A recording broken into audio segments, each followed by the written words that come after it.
Kwa majina naitwa Hamadi Sadiki almaarufu kama Ramizo.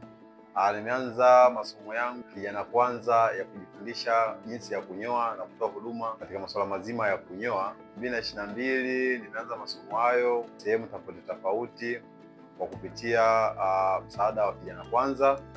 Baada ya kuwa naweza kutoa huduma hiyo na nishakuwa fundi wa kunyoa, wakanisaidia mtaji, mawazo, ushauri wa kujua jinsi gani naweza nikajiendeleza. Nikapata sehemu yangu ya kwanza kujikimu kidogo kidogo kuhusu masuala mazima ya kutoa huduma ya kunyoa. Kwa muda huo wote ambao nilikuwa nimeanza taratibu hizo, nilikuwa ndani ya uongozi na usimamizi wa kijana kwanza. Kwa sasa na ofisi ambayo najitegemea mwenyewe. Ofisi hii imeniwezesha kuwa na familia na mke na mtoto mmoja. Natarajia kufanya kikubwa zaidi ya hichi ambacho nimeanza nacho na kwa hatua hii ambayo nimefikia kwa sasa hivi.